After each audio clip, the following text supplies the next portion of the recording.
So you're an experienced HR or L&D manager, and you're pretty sure that 360-degree feedback is the way to go. Maybe you've used it already, and you can see the potential. But you've got limited resources, you're stretched almost to twang, and yet you believe that this is one investment the organisation cannot afford to pass up. Despite all that, though, you face a senior management team that is at best sceptical when it comes to the value of developing its leaders, and at worst, sees training as an activity reserved for knowledge and skills development, and maybe to address regulatory and or compliance needs. They still see this sort of development as the soft stuff, although you and I both know this is much more like the tough stuff. Well, here are 10 reasons why your exec team should get on board with 360-degree feedback. Sell this right, and you could have them going through the process first, modelling the way. Oh, and by the way, sorry if you were expecting the voice of the lovely young lady in the picture. This is Colin Newbold. I'm the founder of TLC Online and the chief architect of the Click360 brand. My company's been involved with 360-degree feedback since the millennium, and we've got a lot of data to draw on. These are the 10 reasons to support a 360 implementation that we're going to cover on this short vlog. All of these are in some ways linked. They form a 3-dimensional matrix that means that the sum is greater than the parts. They are independently vital, but together they form an interdependence that forces a significant uplift in business results. Of course, if the senior team really believes that business results will improve by some margin as a direct result of 360, then they will support your efforts to implement it. They will make the resources available. So here's your sales pitch. Let's take each of these in turn. Whether you've got one leader or 10 leaders going through 360-degree feedback, the whole point is it's personal. The outcome is personal. It's bespoke. It's tailored. The 360 focuses on them, their levels of self-awareness, and the impact of their behaviour on others.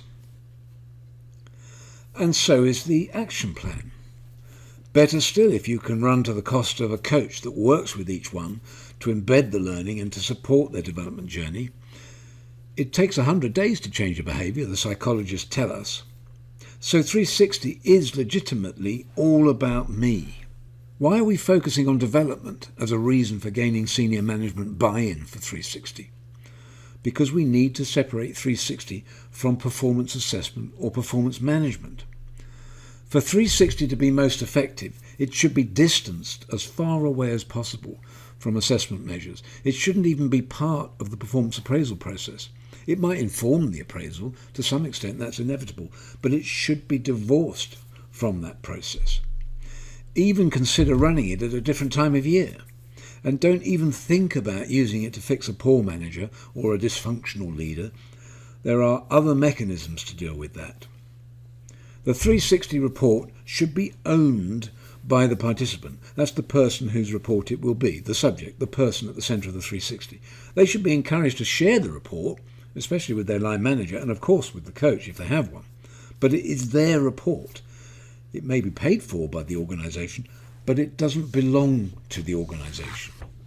The senior management needs to trust that by developing leaders individually, they in turn develop the organisation. What do we mean by the how? Well, most objectives focus on the what, the task, the outcome, the destination. But 360 is a behavioural questionnaire. Whatever the questions, they are about how something is done or achieved. That's why it's generally easier for raters or respondents, the people providing feedback, to contribute, because they have observed the participant behaving in that way, or not. And very often it is how something is done or said that makes the difference in whether people follow the leader or not. The how can be a real motivator, especially when the work itself is not very inspiring. The opposite is also true, of course. The how, if done really badly, can be a huge turn-off. By defining the way you want things done around your organisation, you slowly change the culture. Because a 360 touches so many people throughout an organisation, and even a few outside of the organisation, the questionnaire itself is reinforcing what finished looks like.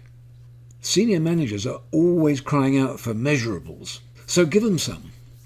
360-degree feedback results in lots of graphs, bar charts and numerical tables. Never mind that it's subjective, it's a collection of people's perceptions. It's measurable. After a few cohorts have been through, your provider should be able to give you organisational insights, OI, that show your strongest competencies or behaviours and those that need developing. Maybe the data will highlight an organisation-wide development opportunity. These organisational insights will provide rich data that can inform your succession plans and your general talent management processes. Repeat 360s within 18 months will show individual and organisational progress. There's not too many L&D initiatives that can be so closely monitored. Self-awareness is an immediate byproduct of 360-degree feedback. Would it help the organisation to have leaders and managers who are self-aware? If you're familiar with the concept of emotional intelligence, or EI, you'll know that much of it is to do with how self-aware the leader or the manager is. And EI is increasingly being cited as the missing ingredient in so many leaders' capabilities. Many leaders are too dismissive of EI, or they're just too arrogant to accept its value. Whatever the questionnaire being used, 360 allows you to get in through the back door, so to speak. Being more self-aware opens up new learning opportunities for leaders and managers. They recognise that they are all work in progress. Every day is a school day. Why does 360 make leaders and managers more accountable? Firstly, they get involved in selecting the people they want feedback from, or at least they should do. This immediately increases their accountability to those people for something to come out of it. Why would a feedback provider give up their time to help the 360 participant unless they felt there was something in it for them too? It's all about me, remember? So if I'm going to enter into this process, I want to see a result personally. I'm going to analyse the results. I'm going to gain endorsements and acknowledgements around my strengths and maybe get some clarity on areas for development. I'm then going to build an action plan around it and undertake the necessary development activities. I own my report. If it's to be, it's up to me. And if you implement 360 following our guidelines, you'll encourage those 360 participants to check out their feedback with selected raters and to check back in again in 3 months or so to see what they've noticed. Can't get much more accountable than that. What do we mean by dialogue? Why would that be a reason for the exec team to buy into the concept of 360? I once heard the global VP for Learning and Development inside one of the world's largest pharmaceutical companies say that having analysed hundreds and hundreds of performance appraisal results, no matter where she was in the world, you could distill the essence of what wasn't working to the quality of the conversations that were taking place, or that weren't taking place. The dialogue was generally non-existent or of a poor quality. Poor performance was often being brushed under the carpet, or difficult conversations were happening, but they were being done so badly that people were left feeling bruised and wounded. 360-degree feedback starts promoting dialogue through the written word in the many comments that are given in participant reports under headings like does well or could do differently. Again, if you implement 360 following our guidelines, you'll encourage those 360 participants to check out their feedback with selected raters and to check back in again in 3 months or so. Now we're talking verbal dialogue. Verbal feedback becomes accepted, both giving and receiving. This can change a culture in a really good way. A lot of organisations we work with are in the process of building or refreshing their competency frameworks, and very often that is driven by the need to weave into those frameworks the golden thread of organisational values. This is a fundamental part of the organisation's strategy. It's already got the attention of the senior management team. Once those values are integrated, senior managers want them promoted in every way possible and at every opportunity. What better way to embed those values than by building your 360 questionnaire around them? Because the questionnaire touches so many corners of your organisation, right down to individual contributors who are providing feedback to their managers, those values are being reinforced as raters read them and think about the person they are rating in that context. And if your rater categories include external partners or customers and key stakeholders, you are effectively advertising what you stand for to those groups as they interact with your 360 questionnaires. Can you see how a 360 properly implemented will bring down the silos that may be operating within your organisation? That's got to be welcomed by your exec team, hasn't it? 360-degree feedback asks the participant to select feedback providers from several rater categories, including peers and usually other key stakeholders.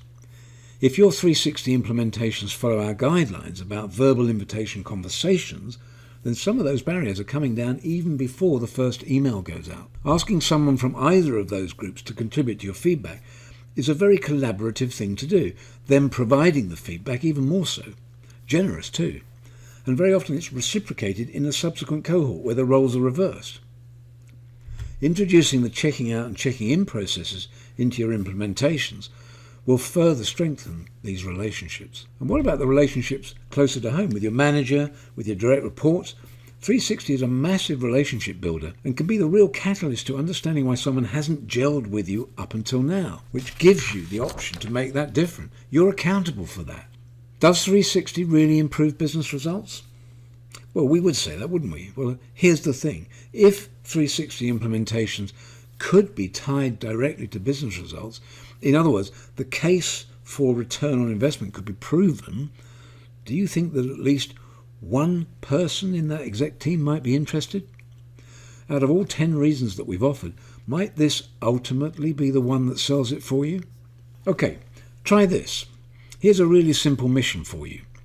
Type into your favourite search engine the words, "Can 360-degree feedback improve business results?" ? You can even open up another tab while this video is playing and do it. In less than a second, your search engine will likely return between 1 and 2 million results. Now go beyond all the paid-for ads and just look for independent research. I promise you it won't take you many seconds to find it. In case you're not doing this as I'm speaking to you, here's a list of journal references I found on the internet. I promise you this is just scratching the surface. 1 hour of your own research will flag up sufficient metrics that were improved by 360 to melt the heart of even the hardest-nosed business person. And the other important benefit about doing this is that it will also reveal a lot of the pitfalls to avoid. 360 is not all plain sailing. Of course, there is a downside to this, but that only applies to me and my company. Doing research like this will also reveal a number of our key competitors. Well, you know what? So be it. We stand or fall on the quality of our product, our people, our service, and above all, what our clients say about us. You can check all that out on our website.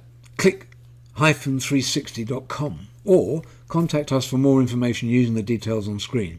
Be sure to watch out for the sequel to this vlog, which looks into some of the factors we investigate when checking out a prospective buying organisation's readiness for 360-degree feedback.